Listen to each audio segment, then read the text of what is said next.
and happy Monday evening, Monday, May 16, 2022. I'm Riley King. Welcome to this Monday evening edition of the Riley King Newscast, right here on the Riley King Network. We have a lot of news to get to this Monday evening, so let's get started right now. First up, baby formula maker tied to shortage says agreement reached to reopen the plant. Baby formula maker Abbott said Monday it has reached an agreement with U.S. health regulators to restore production as its largest domestic factory, though it will be well over a month before any new product shipment from the site to help alleviate the nation in national shortage facing parents. But good news that they reached an agreement, but you'll need to wait for a little longer.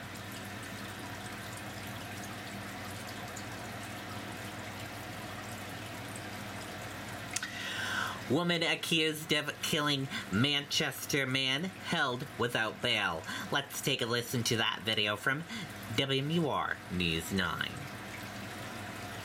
Hi. A better internet experience is finally here.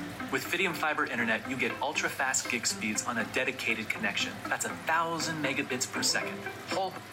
That's right. A Boston judge ordered Beard held without bail. She's charged with being a fugitive from justice in Massachusetts. However, she waived her extradition back to New Hampshire, meaning state prosecutors will now have to obtain a governor's warrant to send her back to the Granite State, where she will face a second-degree murder charge. Now, according to the Attorney General's office, Beard was arrested in Boston on Saturday. She's charged with second-degree murder in connection to the death of 71-year-old John Glennon. Authorities say Glennon was found dead inside his Manchester apartment Friday morning. An autopsy confirmed he was stabbed in the head several times, and his cause of death was homicide. News 9 spoke with the suspect's mother on the phone over the weekend. She tells us her daughter has been dealing with drug addiction and homelessness over the past few years. Back in 2016, Stephanie Beard was indicted on possession and robbery charges. She pled guilty to those charges and received a suspended sentence conditional on getting her counseling and treatment. However, in November of this past year, she was arrested again, charged with possession, resisting arrest, and breach of bail. She's scheduled for a plea and sentencing hearing on those charges in June. Stephanie was a very, very, very good person, except she got mixed up in drugs. She went overboard, and this is what came out of it. She was on drugs bad, and that's how she turned mental. And in addition to that second-degree murder charge, Beard also faces a charge for theft for allegedly stealing Glennon's car following that attack. We're live in Manchester tonight. Scott Cook, WMUR News 9. Okay, and there you go on that video and that report.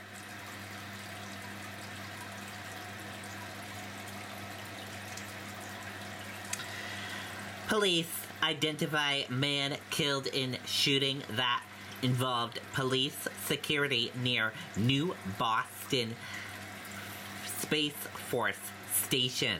Let's take a listen to that video from WMUR News 9.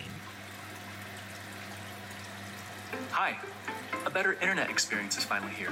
With Fidium Fiber Internet, you get ultra-fast gig speeds on a dedicated connection. That's 1,000 megabits per second. The Attorney General's office has now identified the Massachusetts man killed during an officer-involved shooting in New Boston.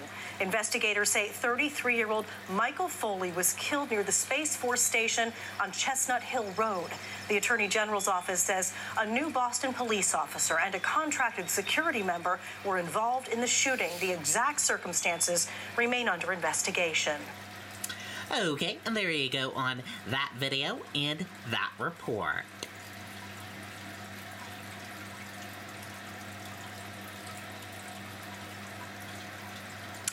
Man with ties to New Hampshire arrested in New York City in connection with killing. Let's take a listen to that video from WMUR News 9. Hi. A better internet experience is finally here. With Fidium Fiber Internet, you get ultra-fast gig speeds on a dedicated Right now, the U.S. Marshal's Office is searching for a murder suspect who may be in New Hampshire. Ricardo Ferguson is wanted for a killing in connection with a robbery in New York City. Investigators believe Ferguson is in the Manchester area and say he should be considered armed and dangerous. Anyone who may have information about Ferguson is asked to call the U.S. Marshal's Fugitive Task Force. Okay, and there you go on that video and that report.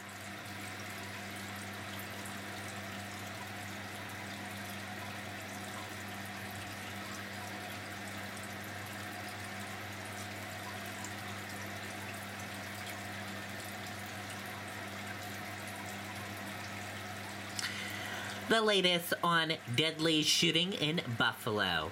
Let's take a listen to that video from ABC News.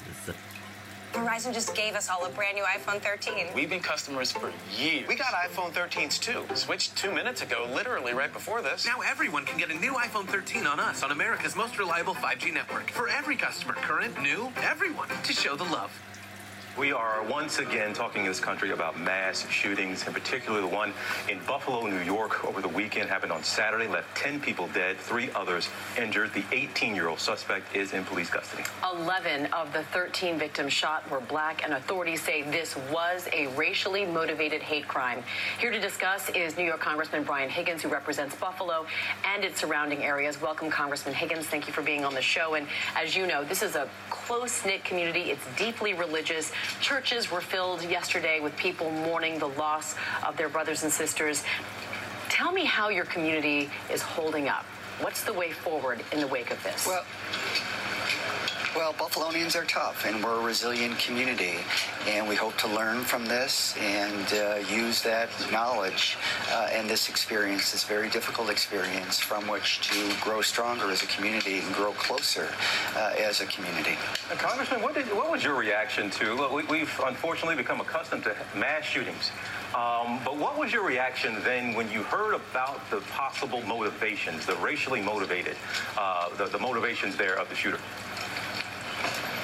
Well, it was very clear that this is a racist act of domestic terrorism. The shooter has been charged with first-degree murder. There are other charges pending. But like a lot of people in this community, we are a close-knit community, and there is shock, and there is a lot of confusion. And people are, coming together. As you mentioned at the top of the segment, that churches were filled yesterday. I was in the True Bethel Church with many other elected officials and police officials, along with the community, and family members of those who were shot. As you mentioned, there were 10 individuals that were killed, ages 23 through 86 years old. One of the victims, the 86-year-old woman, was the mother of a former Buffalo police commissioner, or former fire commissioner. So it's a sad day, and we're trying to do the best that we can, assist those who need grief counseling, and just be good citizens of the city of Buffalo, which is known as the city of good neighbors. Congressman, you said you hope to learn from this. There was a police investigation, as you know, into the shooter. Reportedly, he had hate-filled posts all throughout major social media platforms. He had an obsession for white supremacy and for mass shootings. This young man walked into a store and was able to purchase the assault weapon that he used to kill 10 people in your community. Why is that possible? What can be done to prevent something like this from happening again? Well, there should be a ban on assault weapons. Assault weapons aren't used for hunting. They're used to kill people. And, we as a nation have become numb to this. There's too much gun violence in Buffalo and throughout the nation, and it's pervasive and it's growing. So there is legislation in the House that I'm a co-sponsor of. We will push to try to get the votes in the Senate for this legislation. But as you know, for anything to become law, it has to pass in the House, the Senate, before it goes to the president for signature. The president will be here tomorrow with the First Lady, and I'm hopeful that out of this terrible, terrible tragedy, some good can come from it relative to keeping our people safe. This is a very difficult time in Buffalo, but throughout the nation as well, and I'm confident that we'll get through this, but things have to change, and the status quo is not acceptable. Congressman, you used two phrases here, the city of good neighbors, and you said close-knit community.